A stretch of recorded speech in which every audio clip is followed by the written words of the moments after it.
રોજ 10,000 માણસો તો રોજ આવે છે,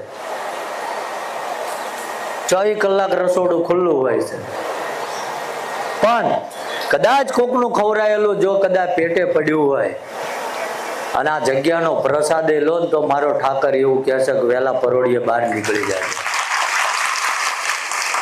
આ તો અંધશ્રદ્ધામાં તમે ના જાઓ. ઘણા ક્યાંક ને ક્યાંક જોરાઈને આવ્યા છે, હાથ ઊંચા કરો. ક્યાંક ને ક્યાંક પૂછ્યું હોય હાથ ઊંચા કરો, ખોટું બોલો, પાડોશીનું પાપ તમારામાં. હા, એમ કે ખોટી જગ્યાએ જાઓ, સાચું કરે એનો મન ક્યારેય વિરોધ નથી, પણ તમે ખોટી જગ્યાએ જાઓ, તમને આ નડે છે, નાનું આ કરવું પડશે, નાનું આ કરવું પડશે. ફોન બંધ કરી દો, 4 કેમેરા વાળા છે ભાઈ, પેલા બેન વ્હાઈટ ફોન વાળા, આ મન ભીત વાળું દેખાઈ જશે તમને, અને આ બાજુ આપણે મરૂન ફોન વાળા. હા, હજુ ભાઈ તમને અલગથી આપવી પડશે કંકોત્રી. કે અમારો મુખ્ય ઉદ્દેશ્ય એ છે, દાદાનો ઉદ્દેશ્ય એ છે કે જે ભટકી ગયા છે, જેને ખરેખર અહીંયા અમે કોઈને આમંત્રણ ના આપતા ભાઈ કે અમારા અહીંયા આવો અને એમ 110% મટાડી દઈશું, ફલાણું કરશું. કે તમે બધા દાદાના મહેમાન છો અને આપણા ઘરે મહેમાન આવ્યા હોય તો માણસ ખવડાવે છે ને, કે ખવડાવે પીવડાવે. દાદાએ અમને એટલે જ મૂક્યા છે કે દાદા એવું કહે છે કે જે મારાથી નથી થતું એ હું તમારી પાસે કરાવડાવું છું, એનાથી બધું થાય છે. પણ હવે એ માણસ બનીને આવીને રાંધીને તો તમને નહીં ખવડાવીએ કે એને અવતારે કદાચ લેવો હોય છે તો એને એવા મા બાપ નહીં મળે જેના તેના ઘરે ફરીથી તો અવતાર લઈ લે નહીં ભાઈ. સમજાય હે? એટલે અમે તમને એ દાદા જે લાવે છે એ અમે રાંધીને તમને ખવડાવી છે, બાકી હું કોઈ ચમત્કારી નથી. સમજી લેજો, આ શરૂઆતથી કહેતો આવ્યો છું.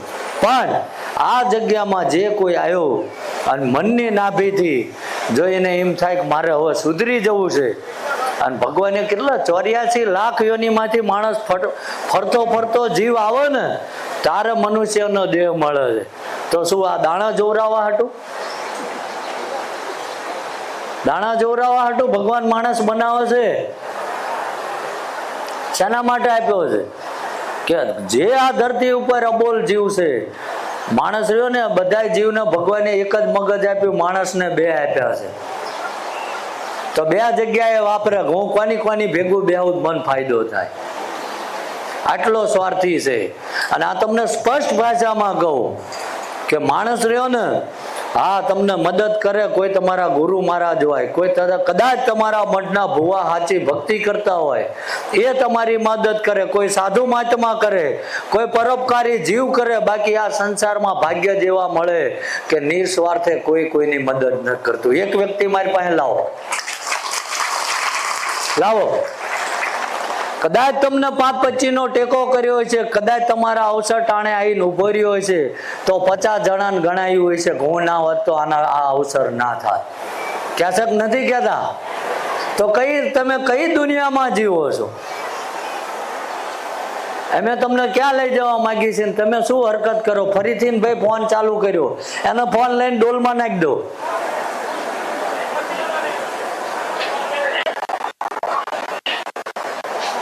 હું કોઈ ભણેલો ગણેલો માણસ ને, હું ચોખ્ખું કઉ છું ને કે ઓછું ભણેલો માણસ છું, પણ અબૂત તો નથી. કે મારો પરમાત્મા જે અમને કહે છે એ હું તમને કહું છું. અને આજકાલ અમારી મહેનતથી છેલ્લા 8 મહિનામાં 1 લાખથી વધુ લોકોએ દારૂ બંધ કર્યો છે. ઘણા આવીને અમને કે અમારા દીકરાને એમ બીજી વાર લાયા, બંધ નથી થયો, તો એમાં અમારો વાંક નથી. કદાચ એ તમારી પેઢીનું પૂરું કરવા આવ્યો હોય. બધાને બંધ ના થઈ જાય, કરેલા કર્મોમાં કોઈ ભાગ નથી કરતું હોય. કરે છે કોઈ? ભાઈ ના બે હાથ રહેવા દો, આપણે કઈ આગેવાનીનો ઝંડો મૂકી દો, ઘડી તમે બેસી જાઓ. એ નહીં બે, અત્યારે લગીને બેઠા ને, હવે હું બેહે. પણ આ સાનિધ્યમાં અમે એક જ વાત શીખવાડીએ છીએ કે ગમે ત્યાં દુનિયાના છેડે જાઓ, પોતાની કુળદેવી હોય, ભાઈ આ બાજુ બખાડો થાય, મનને મજા આવતી, ઘરે જતા રહો. ન કર હું કરવા બીજાને જેને સાંભળવું એને હું કામ લિંક તોડાવો? અને હું અભણ માણા હમણાં ભૂલી જાઉં કઈ? અત્યારે તો હારા હારા માઇક જાલન વીટળાઈ જાય છે. મારી દાટલી ભૂલક ગોતે છે લોકો.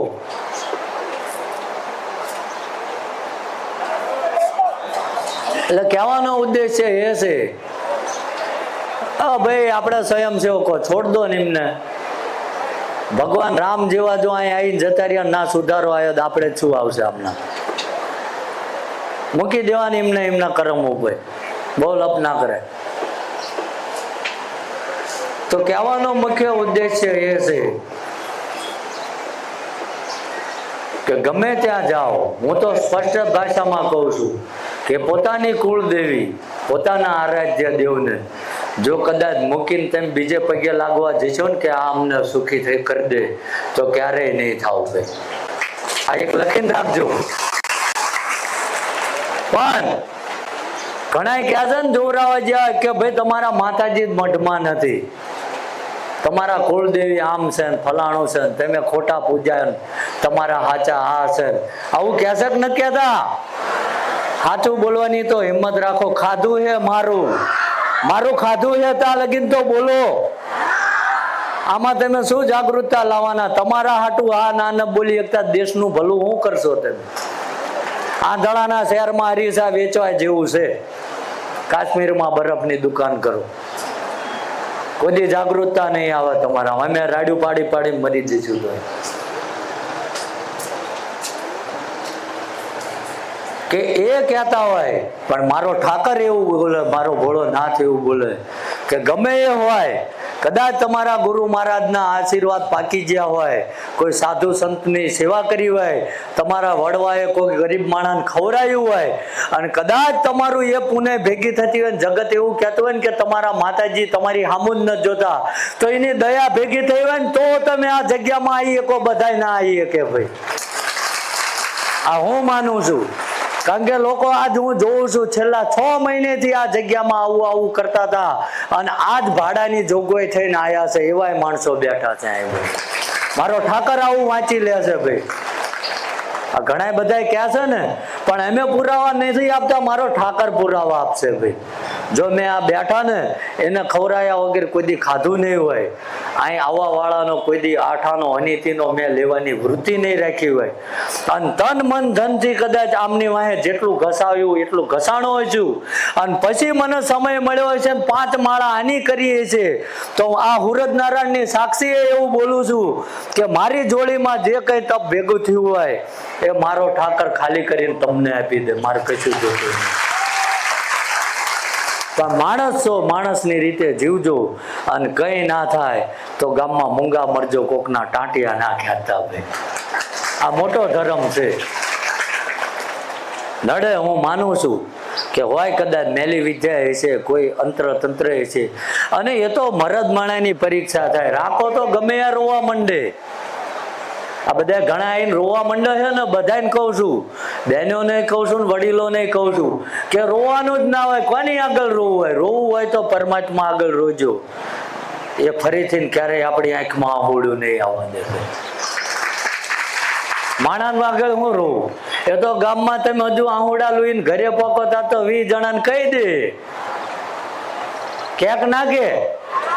એટલે આ જગ્યા, આ ભૂમિકા એટલી પવિત્ર છે જ્યાં દાદાએ પોતાના પ્રાણની આહુતિ આપી છે.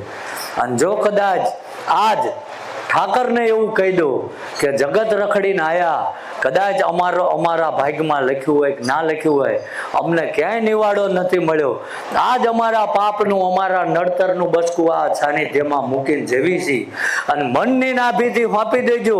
અને જો 25મા દાડે મારો ઠાકર ઘોડે પલ્લા ના નાખે તો દીવા ધૂપ બંધ કરી દઉં. આ મારો વિશ્વાસ બોલે છે.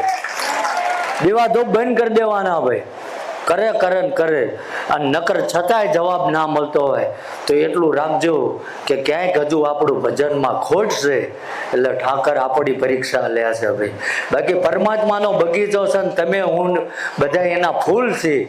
કોઈ પરમાત્મા આપણને દુખી કરે ખરો? કરે ક્યારે?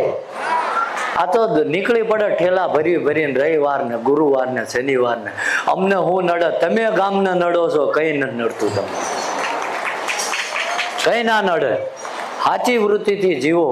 બીજું કે આજ વ્યસન મૂકવા તો આયા છો ને, કેટલા આયા હાથ ઊંચો કરો. બરોબર, જાજી ગરાગી એની જ છે. પણ હું સ્વાર્થી છું ભાઈ. હું સ્વાર્થ વગર તો હું સેવા નથી કરતો. તમારે બધાને વ્યસન મૂકી જાય તો શું આપશો મને? હા કે ના તો બોલો. હું આપશો વ્યસન મૂકો તો?